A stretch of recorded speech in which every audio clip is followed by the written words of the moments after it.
ಇವತ್ತು ಸಂಕ್ರಾಂತಿಯಲ್ಲಿ ಉಳಿದಿರೋವಂಥ ಎಳ್ಳು ಬೆಲ್ಲ ಯೂಸ್ ಮಾಡಿಕೊಂಡು ಒಂದು ಚಟ್ನಿ ಪುಡಿ ಯಾವ ರೀತಿ ಮಾಡ್ಕೊಳ್ಳೋದು ಅಂತ ನಾನು ಹೇಳ್ಕೊಡ್ತೀನಿ. ತುಂಬ ಚೆನ್ನಾಗಿರುತ್ತೆ. ಅನ್ನಕ್ಕೆ, ಚಪಾತಿಗೆ, ಎಲ್ಲದಕ್ಕೂ ಹಾಕ್ಕೊಂಡು ತಿನ್ಬೋದು. ಸೂಪರಾಗಿರುತ್ತೆ. ಒಂದ್ಸಲಿ ಟ್ರೈ ಮಾಡಿ. ಹಾಗೆ ಹೊಸ್ದಾಗಿ ನೋಡ್ತಿರೋರು ನನ್ನ ಚಾನಲ್ನ ಸಬ್ಸ್ಕ್ರೈಬ್ ಮಾಡ್ಕೊಳ್ಳಿ. ಈಗ ಒಂದು ಬಾಣಲಿಗೆ ಒಂದು 4-5 ಎಸಲಷ್ಟು ಬೆಳ್ಳುಳ್ಳಿ, ಆಮೇಲೆ ಒಂದು ಖಾರಕ್ಕೆ ಎಷ್ಟು ಬೇಕೋ ಅಷ್ಟು ನೀವು ಒಣಮೆಣ್ಸಿನ್ಕಾಯಿ ಹಾಕೋಬೋದು. ನಿಮ್ಮ ಖಾರ ಯಾವ ರೀತಿ ಬೇಕೋ ಆ ರೀತಿ. ಆಮೇಲೆ ಕರಿಬೇವು ಸೊಪ್ಪು. ಈಗ ಇದು ಮೂರನ್ನು ಡ್ರೈ ಆಗಿ ಹುರ್ಕೋಬೇಕು ಚೆನ್ನಾಗಿ. ಫುಲ್ಲು ಗರ್ಗರಿ ಆಗುತ್ತೆ, ಅಲ್ಲಿ ತನಕ ಡ್ರೈ ಆಗಿ ಹುರ್ಕೊಳ್ಳಿ. ಈಗ ಒಂದು ಸ್ವಲ್ಪ ಹುಣಸೆಹಣ್ಣು ಹಾಕ್ತಾಯಿದ್ದೀನಿ ಲಾಸ್ಟಲ್ಲಿ.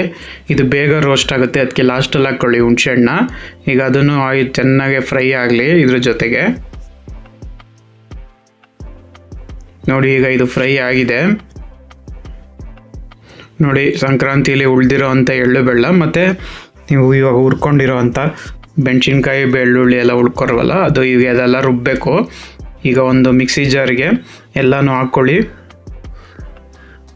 ಫಸ್ಟ್ ನಾನು ಹುರಿದಿರೋ ಅಂಥ ಮೆಣಸಿನ್ಕಾಯಿ, ಕರಿಬೇವು, ಬೆಳ್ಳುಳ್ಳಿ ಇದನ್ನು ಹಾಕ್ಕೊತಾ ಇದ್ದೀನಿ. ಈಗ ಎಳ್ಳು ಬೆಲ್ಲ ಹಾಕೋತಾ ಇದ್ದೀನಿ.